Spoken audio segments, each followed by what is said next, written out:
पितामह कहते हैं कि कन्हैया प्राण को मैं आज छोड़ दूं, अभी छोड़ दूं, प्राण छोड़ने की मना नहीं है, पर दिक्कत केवल एक है। हमारी भारतीय संस्कृति कहती है, हमारी भारतीय सभ्यता कहती है कि घर में अगर बेटी कुंवारी बैठी है तो पिता तीर्थ करने भी नहीं जाता, और मेरी बेटी अभी कुंवारी बैठी है तो मैं अपने प्राणों को कैसे छोड़ सकता हूं? कैसे छोड़ूं मैं?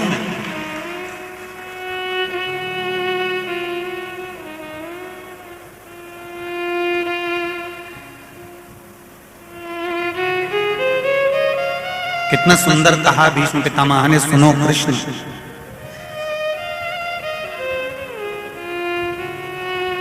भाई बहन को सुनी जगह पर ना छोड़े, पिता बेटी को सुनी जगह पर ना छोड़े, और सेठ तिजोरी को सुनी जगह पर ना छोड़े। भीष्म पितामह कह रहे हैं कि कितनी भी विषम परिस्थिति हो और तुम्हारी बहन कुमारी अवस्था की है, कुमारी है या विवाहित हो चुकी है, फिर भी उसको सुनी स्थान पर, सुनी जगह पर नहीं छोड़ना। और बेटी कितना भी कहे पापा मैं अकेली चली जाऊंगी और मैं ये काम कर लूंगी, पर बेटी को सुनी जगह पर ना छोड़ना। और कितना भी तुम्हारे पास में धन वैभव सत्ता हो, कितने भी नौकर चाकर लगे हों, तो भी तिजोरी को सुनी जगह पर ना छोड़ना। ये हमारे यहाँ सनातन धर्म का है, अपना छोड़ना।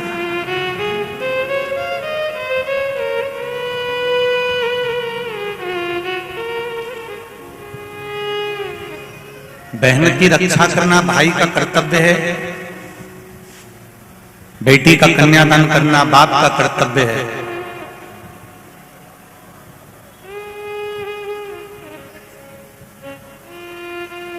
और उस कर्तव्य से हम वंचित ना हो, उस कर्तव्य से हम पीछे ना हो। भगवान कृष्ण ने फिर कहा, पितामह आखिर कब तक बाणों की सैया पर पड़े रहोगे और अपने प्राणों को अब भर लीजिए, अब अपने प्राण छोड़ दीजिए। मेरी बेटी का विवाह हो जाए, मैं प्राण छोड़ दूंगा। आपकी बेटी है कहां? पूरी हस्तिनापुर में बात फैल गई कि भीष्म पितामह की भी कोई लड़की है और भीष्म पितामह की भी जरूर शादी हुई है। भले ने गुप्त रूप से शादी करी होगी, पर शादी हुई है। पर मालूम करा तो भीष्म पितामह की शादी नहीं हुई थी।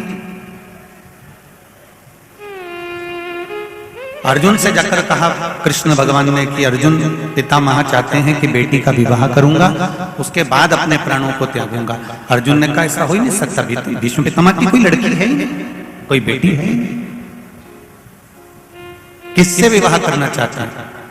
तो भीष्म पितामह से जब भगवान कृष्ण ने पूछा था कि आप विवाह अपनी बेटी का किससे करना चाहते हो, तो पितामह ने कहा था मैं कृष्ण आपके साथ अपनी बेटी का विवाह करना चाहता हूं और किसी के साथ मैं बेटी नहीं ब्याहूंगा, केवल आपके साथ ब्याहूंगा।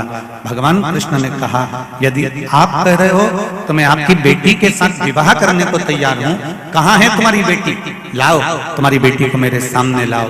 तब भीष्म पितामह ने कहा कृष्ण मेरी बेटी को देखकर तू मना तो नहीं कर देगा? भगवान कृष्ण ने कहा मैं बिल्कुल मना नहीं करूंगा, आप अपनी बेटी को बताओ कि उसके साथ मुझे विवाह करना है, तो बेटी कहां है? भीष्म पितामह ने कहा कृष्ण मैं अपनी बुद्धि रूपी बेटी का विवाह तेरे साथ में करना चाहता हूं। आज देव उठनी एकादशी है। संपूर्ण भारत की भूमि पर, संपूर्ण विश्व में आज भगवान कृष्ण, शालिग्राम जी भगवान और तुलसा मैया का मंगल विवाह हो रहा है। संपूर्ण विश्व में, पूरी भारत की भूमि पर पूरे सनातनी भाई बहन आज शालिग्राम जी के साथ में, लड्डू गोपाल जी के साथ में, भगवान नारायण के साथ में तुलसी जी का मंगल विवाह करेंगे। हम भी चाहते हैं कि आप भी मंगल विवाह करें, पर निवेदन है आप भी भीष्म पितामह जैसे आज भगवान से कह देना भोलेनाथ मैं भी अपनी बुद्धि रूपी बेटी को तुझे समर्पित कर रहा हूं, इस बेटी को तुम ले लो। सबसे ज्यादा भटकने वाली है ये बुद्धि, ये चित्त, ये वृत्ति, ये भटकता रहता है।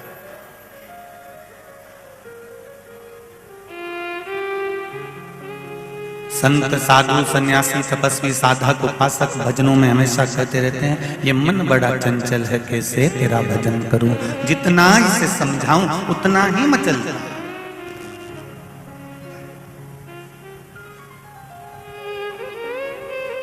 ये बुद्धि इतनी विचित्र है, ये बुद्धि, ये मन, ये चित्त इतना विचित्र है कि ये स्थिर रहता ही नहीं।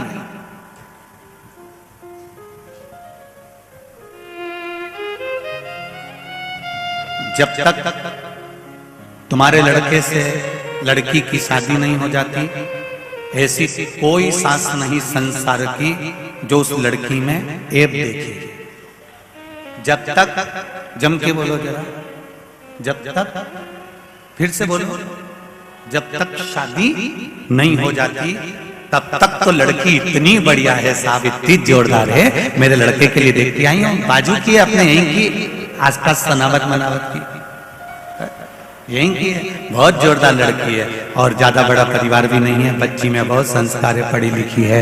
मैं 2-3 बार गई, देखा मैंने, बहुत जोरदार है, बहुत अच्छी है, उसके माँ बाप के संस्कार हैं। जो लड़की इतना मुंबई पूना में पढ़ने के बाद भी इतनी संस्कारवान है, जब तक उसकी शादी आपके लड़के से नहीं हो जाती तब तक आप उस लड़की के गुण ही गुण देखते हो, उस लड़की में कभी तुमने ये नहीं देखा। पर शादी होने के 2-4 साल बाद तब तुम्हारे मुख से जो निकलना प्रारंभ होता है वो की माँ ने तो यही सिखाया है।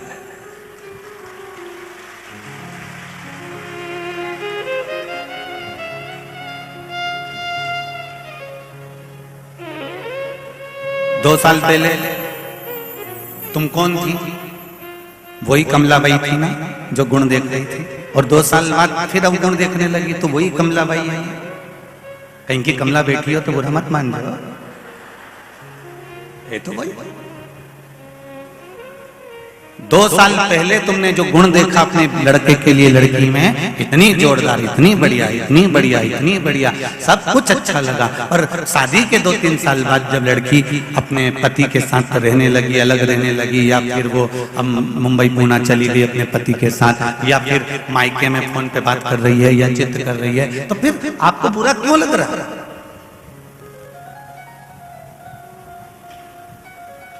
इस बुद्धि को बिगड़ने में देरी नहीं लगती।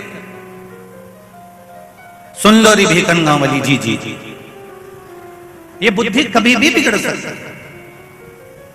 अच्छाई देखेगी तो लोगों में इतना अच्छा देख लेगी, इतना अच्छा देख लेगी, इतना अच्छा देख लेगी, और जब बुराई देखेगी तो इतना बुरा देख लेगी, इतना बुरा देख लेगी कि उसका मुंडा देखना ही पसंद नहीं करेगी। अब मैं उसका मुंडा ही नहीं देखूंगी। और इससे पहले तो कह रही थी मुंडा दिखाई होगी, मुंह दिखाई हुई, और उनमें सबसे पहले हाथ की चूड़ी तू नहीं दी कमला, तू नहीं, और अब के मुंडा ही नहीं दिया।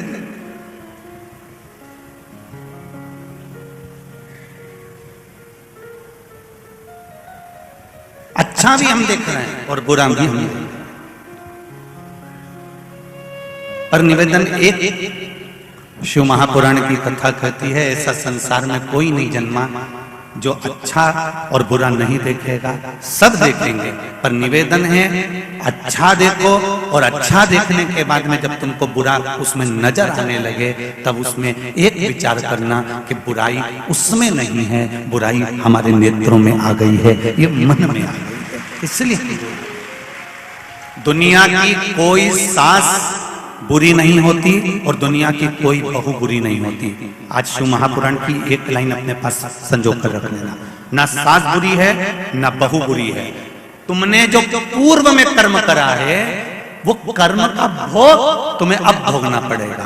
तुमने पूर्व में अगर गौ माता को रोटी दी है, खूब सहलाया है, अच्छे से उसके साथ में व्यवहार करा है, खूब अच्छे से व्यवहार करा है, तो वो गौ माता तुम्हारे यहाँ बहू बनकर आती है और तुमको मरते दम तक रोटी देती है, मरते दम तक तुम्हारी सेवा करती है।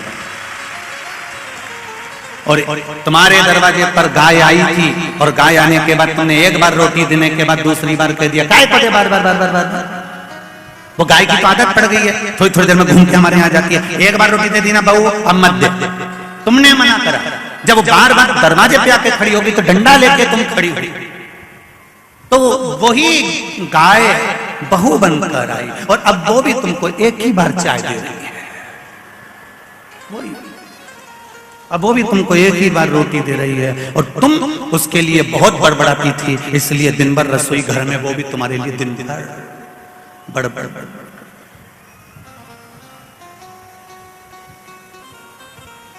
एक गीत का एक बोल आता है, जो बोएगा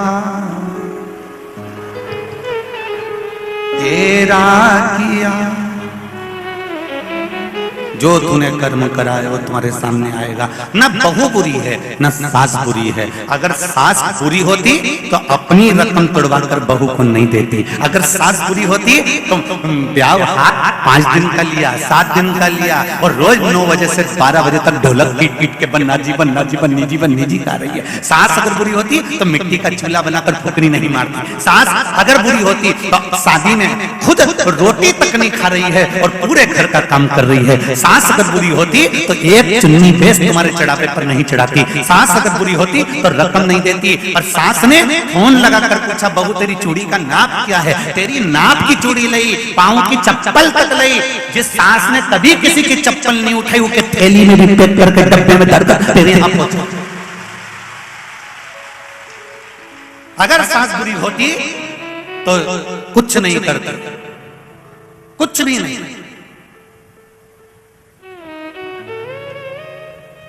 सास बुरी नहीं है और सासुओं से निवेदन है, बहू भी बुरी नहीं है। अगर बहू बुरी होती ना तो ये भेरू से शादी नहीं करती।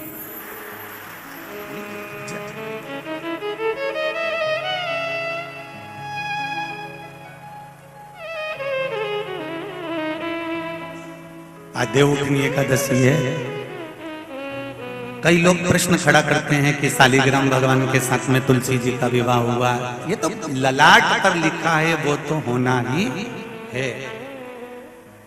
जो किस्मत में लिखा उसे कोई टाल नहीं सका। अच्छा महाराज भी किस्मत में लिखा हुआ नहीं टाल सकता।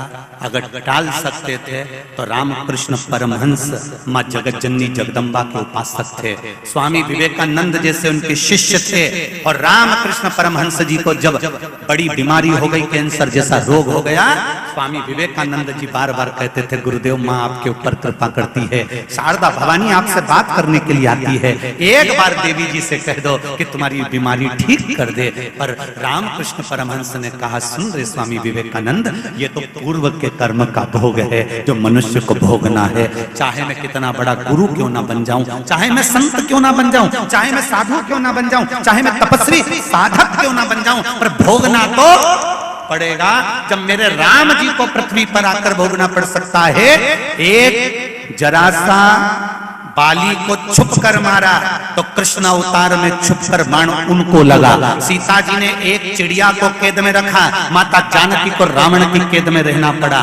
एक जरा सी गर्भवती चिड़िया को पिंजरे में बंद कर कर रखा तो माता जानकी को भी गर्भावस्था धारण कर कर बन बन एक आश्रम में रहना पड़ा। ये कर्म गति है जो व्यक्ति को भोगना है। कर्म की गति को भोगना पड़ेगा। बस इतना जरूर है कि ललाट पर लिखा हुआ भोगना जरूर है, पर उस ललाट के लिखे हुए को संसार में कोई नहीं टाल सकता। क्योंकि भगवान विष्णु आज्ञा देते हैं कि इसके भाग्य में लिखा है उसका उतना दुख दो उतना सुख दो। ब्रह्मा जी लेखनी से लिख देते हैं कि इतना दुख इतना सुख है। केवल अगर तुम्हारे भाग्य के लिखे को भी कोई टाल सकता है, भाग्य के लिखे को भी अगर कोई मिटा सकता है, जैसे राजा श्वेत शंकर भगवान की पूजन कर रहा है, राजा श्वेत के मरने की आज तारीख तिथि समय पल आ गया और राजा श्वेत मरने वाला।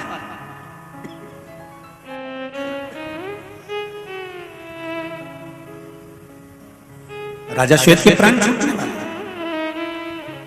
यमदूत आ गए बंदी बनाने के लिए। शंकर भगवान ने कार्तिकेय जी को भेज दिया, यमदूतों को भगा दिया। यमराज मर गया, मृत्यु देवी मर गई, सूर्य नारायण भगवान रोने लगे। भगवान विष्णु ने पूछा क्या हुआ? मेरे बेटे यमराज को मार दिया शंकर भगवान। मृत्यु देवी को मार दिया, मेरी पोती को, शंकर भगवान ने। भगवान विष्णु ने शिव जी से पूछा कि हमने लेखनी में इसकी मौत लिख दी थी, ब्रह्मा जी ने अपनी कलम से लिख दी थी, तो फिर इसको मरने क्यों नहीं दिया? शंकर भगवान बोले ये मेरे मंदिर में बैठा था, मेरे मंदिर में बैठा था, इसलिए इसको मरने नहीं दिया।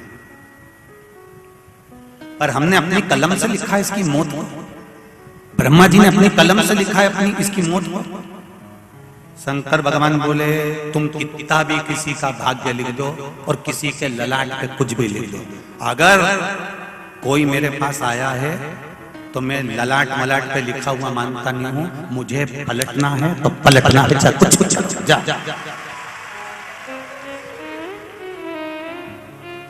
भगवान ब्रह्मा जी ने कहा कि मेरे को तुम्हारे यहां नौकरी नहीं करना, इस्तीफा दे रहा हूं। ब्रह्मा जी ने कहा मुझे ब्रह्मा बनना ही नहीं है, मेरा इस्तीफा स्वीकार करो। क्यों? जब मैंने लिख दिया कि ये मरेगा तो फिर इन्हें कैसे बचाएगा? शंकर भगवान बोले भले इस्तीफा दे दो, पर मैं भोला और मेरा भगत भोला, अगर मेरे मंदिर में आके एक लोटा पानी चढ़ाएगा और उसकी किस्मत में दुख भी लिखा होगा तो इतनी जल्दी डायरी नहीं छुपाऊंगा, और लिखा हुआ पेज उसके कर्म का दुख का फाड़ूंगा जरूर, 2-4 महीने आने तो दे, निपटाऊंगा जरूर। ब्रह्मा जी ये तुम मत सोचना कि मैं पलटूंगा नहीं, कोई 33 कोटि देवी देवता अपनी बात पर भले टिके रहना, शंकर भगवान कहे मैं अपनी बात पर नहीं टिका। मेरे सम्मुख में अगर कोई आया और दिल से आया, एक लोटा जल चढ़ाया, तुम कथा को देख लीजिए, शिव महापुराण को उठाकर देख लीजिए, गीता प्रेस गोरखपुर की शिव पुराण को उठाकर पढ़िए, उसमें लिखा है एक चोर शंकर जी के मंदिर में चोरी करने के लिए गया और शंकर भगवान के मंदिर में अपना कपड़ा उतार कर दिए में आग लगाकर त्रिशूल में लपेटकर उजाला कर चोरी का सामान देख रहा था। शिव जी ने कह दिया जड़ मैं तुझे कुबेर बनाता हूं, चोटे को कुबेर बना दिया, चोर को कुबेर। इंद्र वो कुबेर अपनी कुर्सी से नीचे उतरकर भगवान विष्णु के पास जाकर बोले कि मुझे अपनी कुर्सी से एक चोर ने उतार दिया। क्यों? वो चोर को शंकर भगवान ने कुबेर बना दिया। तो कुबेर शंकर जी के पास आए, प्रभु मुझे कुर्सी पे से क्यों उठाया? शंकर भगवान बोले मेरे मंदिर में उसने दिया जलाया था, तो कोई तुम्हारे मंदिर में दिया जलाएगा तो उसको कुबेर बना दोगे? शंकर भगवान बोले मैं तो भोला, मेरा भगत भी भोला, कोई नहीं कर सकता जो मेरा देव अधिदेव महादेव कर सकता है। आज दुनिया के लोग तुमको भरमाएंगे, दुनिया के लोग तुम्हें भटकाएंगे, और कई लोग भटकाने का प्रयास करेंगे। क्यों मंदिर जा रही है? क्यों पशुपति व्रत कर रही है? क्यों शंकर जी को एक लोटा जल चढ़ा रही है? क्या होता है जल चढ़ाने से? क्या होता है बेलपत्री चढ़ाने से? क्या होता है शिव जी के मंदिर जाने से? क्या होता है शिव महापुराण की कथा सुनने से? जब 2 बजे कथा आती है तो टीवी चालू करके बैठ जाती है, क्या मिलता है? इतनी बार सुन ली, 1000 बार सुन ली, क्या बार-बार सुनते रहोगे? क्या मिलता है शिव पुराण से? तुम्हें कहना पड़ेगा कि जो कोई नहीं कर सकता वो मेरा महादेव करता है, जो कोई नहीं करेगा वो मेरा महादेव।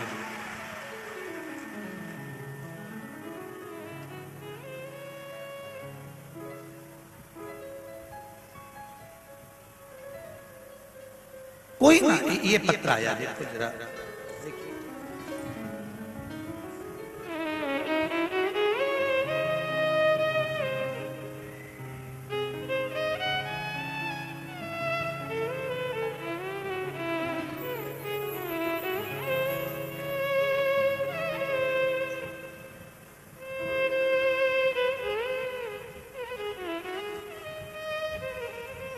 मैं पूजा केतन पाटीदार खरगोन से 29 दिसंबर 2021 को मेरी पहली संतान 9वें महीने में डिलीवरी के समय पर 7 दिन पहले मर गई, गर्भ में शांत हो गई। मैं बड़ी दुखी हो गई। तब मेरे परिवार वालों ने कहा चिंता मत कर, तू शिव जी पे विश्वास रख, शंकर भगवान से प्रार्थना कर, शिव से कहे। कथा में सुना है कि किसी की संतान भी चली जाती है और भगवान से मांगे भोलेनाथ उसकी लेखनी बदलकर वही संतान वापस देते। मैं ठीक हुई, हॉस्पिटल से आने के 1.25 महीने बाद मैंने भी पशुपति व्रत करना चालू करा और मेरे बाबा से निवेदन करा कि जो मेरे गर्भ से लड़का शांत हुआ है वो लड़का मुझे वापस चाहिए। बाबा की कृपा देखिए गुरुजी, शिव जी की कृपा ऐसी हुई कि तीसरा ही व्रत मैंने पशुपति का करा और बाबा ने मेरी व्रत स्वीकार कर लिया और एक ही साल के अंदर इस अक्टूबर महीने की 17 तारीख को मेरे घर में फिर बेटे ने जन्म ले लिया। यह शिव है। मेरा बेटा आज 20 दिन का हुआ है, इसलिए मैं कथा में नहीं आ सकी, पर टीवी पर रोज सुन रही हूँ पत्र मेरी बहन के हाथ भेजा है। बहन आई है, इन्होंने आप ही हैं, दोनों हाथ हिला दे। श्री शिवाय नमस्तुभ्यम। पत्र मैंने अपनी बहन के हाथ भेजा है कि शंकर की साक्षी क्या होती है, शंकर का प्रमाण क्या होता है कि अकाल मृत्यु वो मरे जो काम करे चंडाल का, और काल उसका क्या बिगाड़े जो भक्त हो महा काल का। मैंने अपनी बहन के हाथ पत्र भेजा है क्योंकि मुझसे रहा नहीं गया। मुझे 20 दिन में भगवान ने ये बाकी संतान दे दी, इसलिए मैं निवेदन करें। बैठिए। श्री शिवाय नमस्ते। शिव कृपा। इसको एक पत्र हो रहा है, देखिए।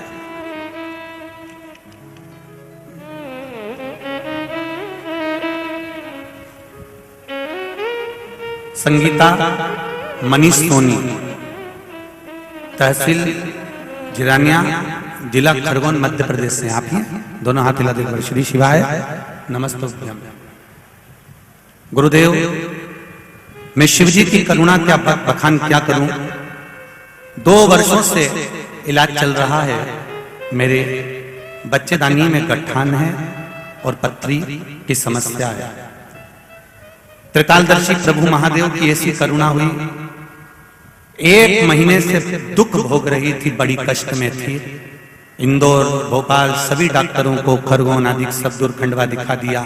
सबने कहा कि इसका ऑपरेशन कराना पड़ेगा क्योंकि बच्चेदानी में गठान बड़ी है, उसका ऑपरेशन जरूरी है। पर मैंने भी बाबा के भरोसे पर छोड़ दिया और सोमवार का व्रत धारण कर लिया। पशुपति एक बेलपत्र शिव जी को चढ़ाती और उठाकर लाती और एक लोटा जल चढ़ाकर उस जल का आचमन करती, बेलपत्री खाती। शिव जी से निवेदन करती चाहे कुछ भी हो जाए, मेरे पेट में जो बच्चेदानी में गठान है, अगर गठान निकलेगी तो जांच के लिए जाएगी। मेरे मन में संशय होगा कहीं दूसरी गठान ना हो, इसलिए कृपा करके मेरी बच्चेदानी में ही उस गठान को गला दीजिए। रोज बेलपत्र खाती, रोज जल चढ़ाती, और बाबा की कृपा से ऐसा हुआ कि अगली जब सोनोग्राफी डॉक्टर ने कराई तो सोनोग्राफी में गठान गायब हो चुकी थी। गठान नहीं, उस सोनोग्राफी में गठान ठीक है गया। बैठिए। श्री शिवाय नमस्ते। सोनोग्राफी में गठान गायब हो गई थी जो सालों से थी, वो गठान अब नहीं। शिव कृपा किसको कहते हैं, शंकर की उदारता किसको कहते हैं। आप शिव महापुराण को जब समझोगे, वो कहते हैं ना कि माता पिता जिंदा रहते हैं ना तब तक उनको कोई समझ नहीं पाता, जब चले जाते हैं तब समझते हैं। आज कथा का 4था दिन हो जाएगा, 3 दिन की कथा पूरी हो जाएगी। जो नहीं आ पाए ना उनको बाद में समझ में आएगा कि हीरा खो दिया, हीरा खो दिया। वो हीरे का हार है शिव महापुराण की कथा, जो संपूर्ण विश्व के कल्याण के लिए है। प्रत्येक जीव के लोग कहते हैं क्या मिलता है शिव पुराण से।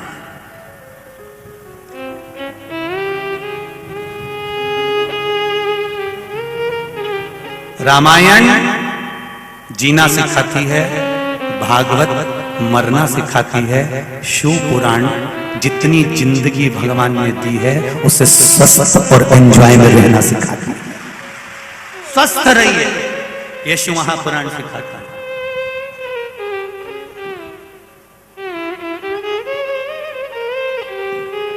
तुम्हारी तपस्या खाली नहीं जाने वाली। तुम जो 2 बजे से कथा चालू होती है और 8 बजे से 7 बजे से जगह संभाल कर बैठती हो, आप लोग अपनी जगह संभाल कर बैठती हो।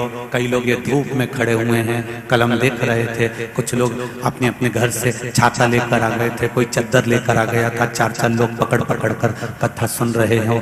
कई इधर उधर बैठकर ट्रैक्टर ट्राली के ऊपर इधर उधर चढ़ के कथा सुन रहे हो। कोई रोज महिला मंडल टेंट लगाती, रोज आगे बढ़ते चले जाते हो। तो तुम्हारी तपस्या खाली नहीं जाएगी, ये निश्चित है।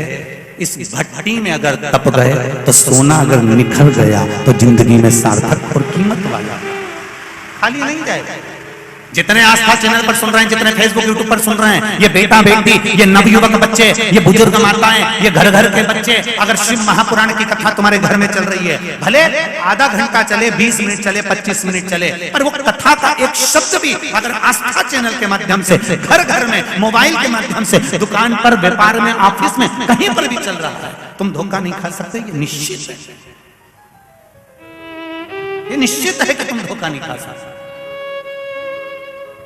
एक बात आपसे पूछना चाहूंगा, आज बीकन गांव की पावन धरा पर आज तक ये प्रश्न हमने नहीं किया, पर आज पहली बार ये प्रश्न आपसे कर रहे हैं इस भीकन गांव की धरा पर।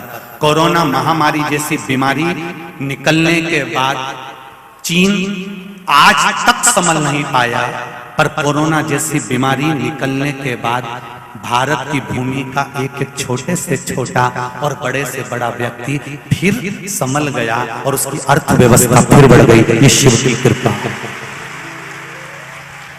हम तो कहते हैं ये कोरोना महामारी में ये शिव महापुराण की कथा स्वयं शंकर भगवान ने ही करवा कर जनमानस तक पहुंचाई है कि ये कहीं डोल ना जाए, कहीं भटक ना जाए। ये शिव कृपा है।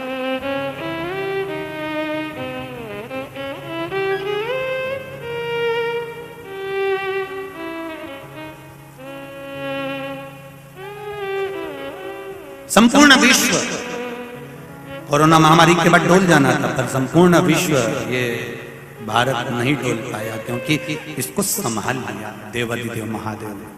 आप जो कथा सुनते रहे हो, एक छोटा सा व्यापार करने वाला व्यक्ति भी शंकर जी को जब लोटा भर के जल चढ़ाने लगा ना, पहले उसके ऊपर कर्जा बढ़ते जा रहा था। अब आप अंदाजा लगा कर देखना, पहले शिव महापुराण के पहले का समय निकालना और शिव महापुराण जब से सुनना चालू करी उसके बाद का समय निकालना, पूरी जिंदगी के पुराने समय को निकालकर आज का समय निकालना कि भगवान ने तुम्हारा हाथ पकड़ा कि नहीं पकड़ा, थोड़ा व्यापार बढ़ा कि नहीं बढ़ा, थोड़ी संपदा वैभव मन आनंदित हुआ कि नहीं हुआ, शिव ने कृपा करी कि नहीं करी, अपने हृदय से पूछो, अपने चित्त से पूछो।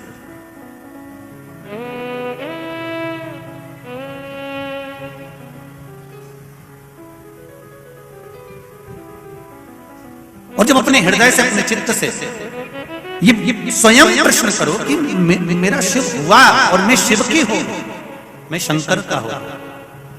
कल आपको कथा में कहा था, अपने अपने घर में अपने बच्चों को, अपने पति को, अपने परिवार के बुजुर्गों को भी कहो कि पापा, मम्मी, आई, बाबूजी, बाबू, आप भाऊ, एक लोटा जल शिव जी को अवश्य चढ़ाया करो। ज्यादा दूर नहीं जाओ तो अपने घर के पास में जो शिव मंदिर हो वहां चले जाया करो। उससे घर के लोगों को फायदा नहीं मिलेगा, तुम्हारी किस्मत में जो दुख लिखा है उसे कोई दूसरा नहीं काट सकता। ध्यान देना, बहू दवाई दे सकती है, बेटा डॉक्टर को दिखा सकता है, बच्चे सोनोग्राफी करवा सकते हैं या मशीनों में तुम्हारी जांच करवा सकते हैं, पर शरीर में अगर दुख हुआ है, कष्ट हुआ है तो पड़ोसी भोगेगा क्या? जम के तो बोलो, बहू भोगेगी क्या? नहीं। बेटा भोगेगा क्या? नहीं। तुम्हारे शरीर में अगर कष्ट हुआ है, तुम्हारे भाग्य में अगर कष्ट लिखा है तो उसको भोगना तुमको पड़ेगा। इसलिए निवेदन है कि तुम भोजन करोगे तो तुम्हारा पेट भराएगा। इसलिए तुम्हारे भाग्य में अगर दुख लिखा है, तुम्हारी किस्मत में अगर कहीं थोड़ी सी भी तकलीफ लिखी है, भले तुम्हारी दुकान अच्छी चल रही है, भले तुम निरोगी हो, सब कुछ है, फिर भी एक लोटा जल शंकर भगवान को चढ़ाओ। कोई कहे कि किसी कारण से चढ़ा, नहीं, हो सकता है कि आने वाला समय कैसा हो, तुम्हारे भाग्य में क्या लिखा हो, कम से कम एक लोटा जल चढ़ाते रहोगे तो वो भाग्य का लिखा हुआ तुम्हारे पक्ष में होता है। चढ़ाओ शिव जी को एक लोटा जल।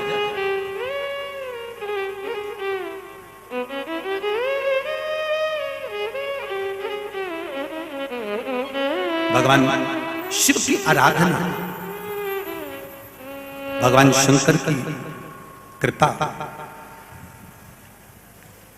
शिव की आराधना, शिव की कृपा साधारण नहीं हो सकती। बुरा विचार आए उसको निकाल दो। बहू भी बुरी नहीं है और बोलो जम के सास भी बुरी नहीं है, दोनों अच्छी हैं, पर दोनों के साथ में एक चीज है कि जो हमारी कर्म की गति है, जो हमारा कर्म लिखा हुआ है वो बुरा है। वो बुरा होता है तो क्या करवाता है? सास बुरी नहीं है, बहू बुरी नहीं है, जब कर्म की गति बुरी होती है तो फिर वो बुरा करवा देता है। कैकेयी बुरी थी क्या? जम के बोलो, नहीं। कौशल्या मैया बुरी थी क्या? नहीं। सुमित्रा जी बुरी थी क्या? नहीं। दशरथ जी बुरे थे क्या? नहीं।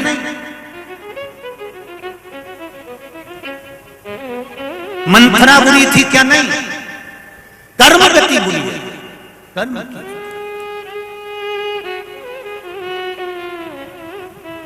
इतनी अच्छी थी कैकेयी, कि सीता जी विवाह कर आई थी और मुंह दिखाई में जब देने की बारी आई थी तो कैकेयी ने अपना शीश महल बनवाया था, वो शीश महल जानकी जी की मुंह दिखाई में दे दिया था। इतनी चाहती थी बहू और बुरी बनी। कर्म गति के अनुसार जब बुरी बनी तो ऐसी बन गई कि राम जी को 14 वर्ष के लिए वनवास भेज दिया।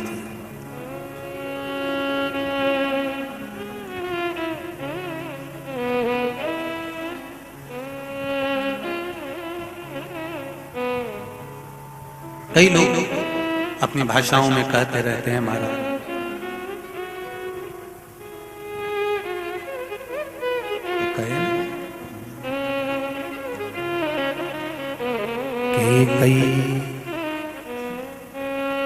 कैकेयी तूने लूट लिया दशरथ के खजाने को। कैकेयी तूने लूट लिया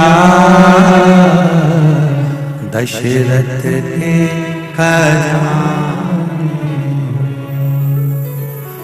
तू तरस जाएगी रानी, तू तरस जाएगी रानी, मांग अपनी सजानी। कैकेयी तूने लूट लिया दशरथ के खजाने। हाथ तरसेंगे चूड़ी को, गला तरसेगा हरवा को। हाथ तरसेंगे चूड़ी को, गला तरसेगा हरवा को। तरस जाएगी रानी, मांग अपनी सजानी। कैकेयी तूने लूट लिया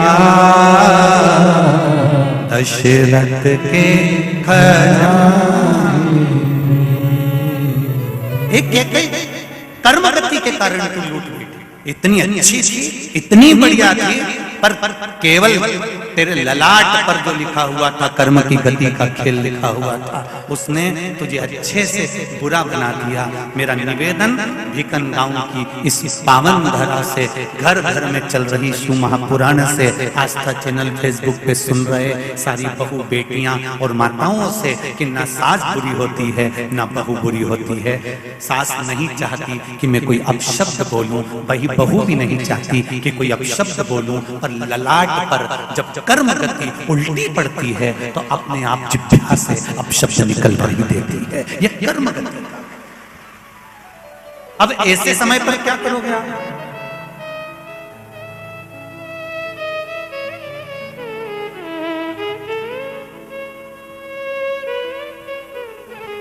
ऐसे समय पर क्या किया जाता है? कार्तिक महीने में 2 वस्त्र की महत्वता होती है। ध्यान लगाना जरा, जितनी भी माताएं बैठी हैं, चाहे वो सासू माँ हो चाहे बहुएं हो, बेटियां भी कभी ना कभी बहू बनेंगी और आप भी कभी ना कभी सास बनेंगे। स्मरण, कार्तिक महीने में 2 वस्त्र का विधान है, एक पीले कलर का वस्त्र और एक लाल कलर का वस्त्र। एक पीला वस्त्र है, एक लाल वस्त्र।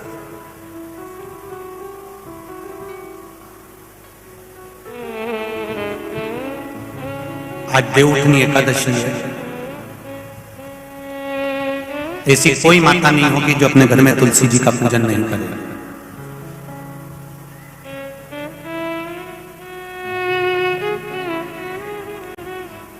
घर की मां यदि आज देवउठनी एकादशी के दिन लाल वस्त्र, वैकुंठ, वैसे तो पचवीगन का महत्व बताया गया है स्कंद पुराण में, जो 5 दिन पीछे के होते हैं। आंवला नवमी से जो क्रम पचवीगन का चालू होता है, पूर्णिमा तक, वैकुंठ चतुर्दशी के क्रम तक, उसका जो महत्व, इन 5 दिनों की महत्वता वैसे स्कंद पुराण में कही गई है, पर आप समझें उसको। लाल वस्त्र अगर कार्तिक महीने में तुलसा महारानी पर उड़ाया जाता है और वही वस्त्र बाद में रख लिया जाता है संभाल कर, तो उस घर में किसी कर्म गति के कारण भी अगर अपशब्द निकल रहे होते हैं तो वो अपशब्द वो वस्त्र रोक लेता है, वो वस्त्र रोकता है। कौन सा वस्त्र? लाल वस्त्र, पीला वस्त्र।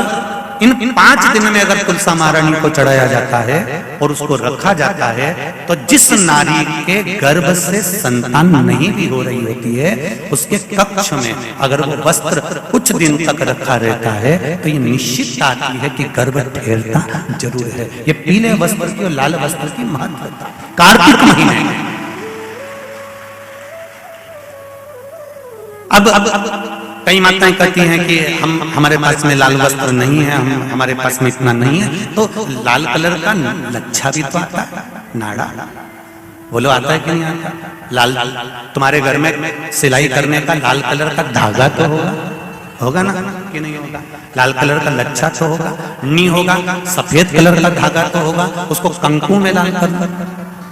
पर उस वस्त्र की महत्वता को हम समझें। जैसे बांस की पिटारी में, ये तो तुम लोगों की परिभाषा है, आजकल की माताएं तो सुहाग का सामान प्लास्टिक की टोकरी में रख कर देती है, पर हमारे यहाँ नहीं लिखा कि प्लास्टिक की डलिया में सुहाग की सामग्री दो। हमारे यहाँ कहा कि जो वंश बढ़ावे, जो वंशकार होते हैं ना, बांस बनाने वाले होते हैं, वंशकार होते हैं, इनको तो तुम्हें रोज धन्यवाद देना चाहिए। जो बांस का टोकरी बनाते हैं, सुपड़ा बनाते हैं, बांस का सामान बनाते हैं। आज भी विवाह में हमारे यहाँ मंडप भी बांस का होता है, सुपड़ा भी बांस का, डलिया भी बांस की। सबसे पहले खलमट्टी अगर आती है, शादी के ब्याह में सबसे पहले मिट्टी आती है तो बांस की टोकरी में आती है। एक नियम है। क्यों? क्योंकि जिसकी शादी में मट्टी, इधर लाते मट्टी, जिसकी शादी में मट्टी बांस की डलिया में आती है, उसको संतान के लिए डॉक्टर को दिखाने की जरूरत नहीं पड़ती, उसको पेंशन से आता। जिसकी शादी की शुरुआत प्लास्टिक की डलिया से होती है, फिर उसको टेस्ट भी करवाना ही पड़ता है।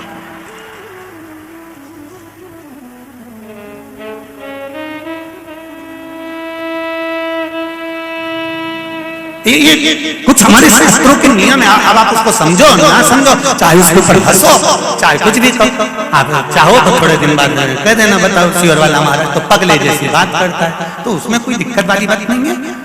पगले का अवार्ड हमको ही मिलने वाला है, उसमें कोई दिक्कत वाली बात नहीं। पर उसको समझो कि हमारे सनातन धर्म में ये वंशकार, बांस का सामान बनाने वाले, बांस की डलिया बनाने वाले, बांस का सुपड़ा बनाने वाले, सबसे पहले ये वंशकार हुए, फिर खवास नाई ये हुए, फिर चर्मकार हुए, जूता चप्पल बनाने वाले, फिर अन्य जितने जितने हमारे यहाँ, इनको लोग कहते हैं कि इनको हमारे यहाँ से हटा दिया, ऊंची जाति वालों ने इनको पीछे हटा दिया। कोई इनको पीछे हटाने वाला नहीं है, केवल तुम्हारी बुद्धि से लोग तुमको भ्रष्ट कर रहे हैं कि हमको नीचा दिखा रहे हैं, हमको ऊंचा दिखा रहा है। किसी जात में, किसी समाज में ये नहीं कहा गया कि इनको नीचा दिखाना। प्रत्येक समाज में, चाहे ब्राह्मण के घर की शादी हो, चाहे क्षत्रिय के घर की शादी हो, चाहे वैश्य के घर की शादी हो, सबसे पहले वंशकार की डलिया आती है, वंशकार आता है। सबसे पहले हमारे यहाँ अगर पादुका बनाई जाती है तो सबसे पहले चर्मकार आता है, सबसे पहले हमारे यहाँ खवास आता है। पहले इनको लाकर बिठाया जाता है। पहले संबंध भी सेठ खुद नहीं जाता था करने के लिए, खवास जाता था, वंशकार जाता था, ये जाते थे, संबंध पक्का कर कर आते थे और शादी हो जाती थी। ना लड़का देखता ना लड़की देखती। ये सब बाद में चालू हुआ। अब दुनिया के लोगों ने अपनी राजनीति को अखाड़ा बनाने के लिए कह दिया कि ये समाज नीची हो गई, ये समाज ऊंची हो गई, इसको पिछड़ा में कर दिया, इसको उसमें कर दिया। कोई नहीं कर रहा किसी को। भगवान की ये पोथी रखी है शिव महापुराण की, जिस पे रखी है, इसके 4 पाए, 1 2 3 और ये 4, ब्राह्मण क्षत्रिय वैश्य शूद्र, ये 4 पाए पर मेरी शिव महापुराण की पोथी रखी हुई है। कोई साधारण एक पाया भी अगर इसमें से हट गया तो 3 पाए में से पोथी नीचे गिर जाएगी। उसी तरह हमारे यहाँ का ये धर्म बनाया, ये सनातन धर्म जो बनाया है, ये वर्ण का जो आनंद बनाया है, ये कोई साधारण नहीं है। ये सब एक है, एक है। ब्राह्मण हो, क्षत्रिय हो, वैश्य हो, शूद्र हो, सब एक। ये विभाजन तो आज के लोगों ने कर दिया कि थोड़ा सा अपना फायदा देखने के लिए, अपना फायदा। ये महिला मंडल कथा करा रही है, नागेश्वर महिला मंडल कथा करा रही है। वहाँ भोजन भंडारा चल रहा है। भोजन भंडारा कराते समय वहाँ पर माइक पे रोज सुबह 5 बजे से भैया चिल्ला चिल्ला कर नाश्ता कराते हैं, भोजन कराते हैं। मैंने अभी तक तो माइक पे नहीं सुना कि कोई ब्राह्मण हो तो ही भोजन करना, कि वैश्य हो तो ही भोजन करना, तो क्षत्रिय हो तो वही भोजन करना, कि शूद्र हो तो वही भोजन करना। जब मेरे नागेश्वर भगवान के भंडारे में देवी जी का भंडारा होता है, गणेश जी का भंडारा होता है, शिव जी का भंडारा होता है, यहाँ भेद नहीं होता, तो दुनिया में लोग अपनी बुद्धि में भेद क्यों कर रहे हैं? कौन ने कहा तुमको भेद? ये कुछ नहीं, केवल अपने पद को निश्चित करना है, अपना प्रेम को भरना। इसलिए फूट डालो, मालूम है आपको, फूट डालो शासन करो, ये दुनिया के लोग।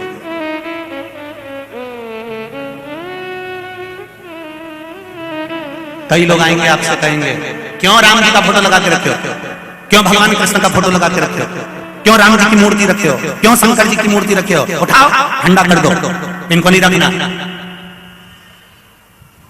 मेरे को आज सूचना मिली थी कि कई लोग कहते हैं कि इनको ठंडा कर दो, इनको क्यों रखे हो, अपने को नहीं मानना, अपने को नहीं मानना, अपने को नहीं मानना। जो तुमको ऐसी राय देने आए उसको चंदन का तिलक लगा के ठंडे पानी से स्नान कराओ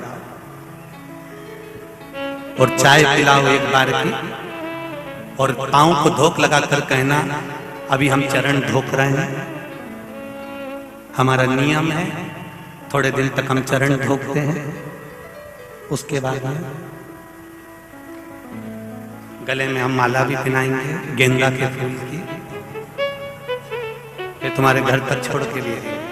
कोई तुमको अगर अकल दे कि भगवान का फोटो हटा दो, मूर्ति हटा दो, ये सब ढोंग है, तो प्रपंच है, तो उनको कह देना हम तुम्हारे घर पर राय लेने नहीं गए थे, हम तुमको बुलाने नहीं गए थे, तो तुम हमारे यहाँ आकर हमारे घर में राय क्यों दे रहे हो? गेट खुला है, निकल के बाहर जाओ और अपने घर में अपने लड्डू बनाओ, प्रेम से खाओ। नहीं, सहजता में, सरल।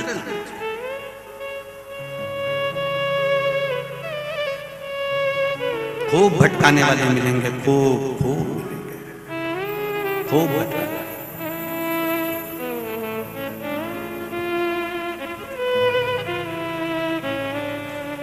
तो न सास बुरी न बहू बुरी, कर्म की गति बुरी होती है।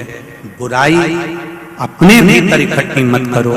बहुत छोटा सा जीवन है जीजियों, मेरे भाई बैठे हैं, तुम्हें जीजी बोलूं तो ये जीजा ही हुए मेरे, तो मेरे जी जाओ, आपसे भी निवेदन है, बहुत छोटा सा, बहुत छोटा सा। तब किसके प्राण किस समय आखिरी होंगे किसी को नहीं मालूम पड़ेगा, एक क्षण लगेगा। अकड़ में मत जियो। कई लोग अकड़ में जीते, मेरा समय आन दे तब बताऊंगा कि मैं क्या हूं। फिर चिल्ला के कहेगा मेरा समय आन दे तब मैं बताऊंगा कि हूं क्या। और एक दिन छाती में दर्द हुआ, खंडवा के हॉस्पिटल ले गए और डॉक्टर ने कह दिया इनका समय आ गया। तब समझ में आया कि समय आना किसको कहते हैं। समय का इंतजार मत करो कि जवानी आई है, अभी कोई भजन की उम्र है, अभी तो मेरा बुढ़ापा आएगा तब भजन करूंगा, जब मंदिर जाऊंगा तब देखा जाएगा, अभी तो कमाने की उम्र है, अभी तो खाने की उम्र है। अरे भाई खूब एंजॉय करो, कोई नहीं मना करे तुमसे कि तुम कपड़ा अच्छा जोरदार मत पहनो, तुम तो जोरदार पहनो, एक से बढ़कर एक पहनो। कौन मना करे? तुम्हारी मर्जी पड़े जैसा पहनो।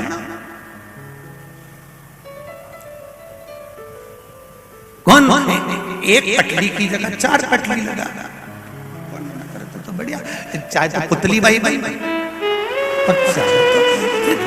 जैसी मर्जी पड़े नहीं तो वैसी जियो, अपनी मस्ती में जियो। पर इतना निवेदन है, ऐसा कोई समय, ऐसा कोई क्षण, ऐसा कोई पल नहीं जाना चाहिए जिस समय मेरा बाबा शिव की याद ना आए। हर पल शिव याद आना चाहिए, हर पल शंभु याद। उस बिंदु को पहचानो जिस बिंदु में शिव समाया हुआ है, उस बिंदु को जानो। ब्रह्मा विष्णु और महेश में जब भेद हुआ, ब्रह्मा जी ने पूछा कि भगवान विष्णु के पिता कौन है, और भगवान विष्णु ने कहा मेरे पिता प्रकट हो। तब एक बिंदु के रूप में शिव प्रकट हुए थे केवल। इसलिए आज भी ब्रह्म कुमारी आश्रम में जाओगे तो वहां की बहनें, वहां की बेटियां, वहां की दीदियां आपको एक बिंदु का महत्व समझाएगी कि इस बिंदु में ब्रह्मा भी है, इस बिंदु में विष्णु भी है, इस बिंदु में शिव भी है। एक ब्रह्म कुमारी आश्रम में जाकर आप दर्शन करेंगे तो वहां की बहनें, वहां की बेटियां आपको बिंदु की महत्वता समझा। कुछ नहीं, जन्म भी एक बिंदु से हुआ है और मृत्यु भी एक बिंदु से। शिव से प्रारंभ हुए और शिव में ही समा जाओगे, आखिरी बिंदु भी शिव है। भीतर बहुत सारा पाप न रखिए, कपट न रखिए, बेईमानी न रखिए, प्रपंच न रखिए। अच्छा एक बात बताओ, गेहूं को कितने समय तक रख सकते हो घर में?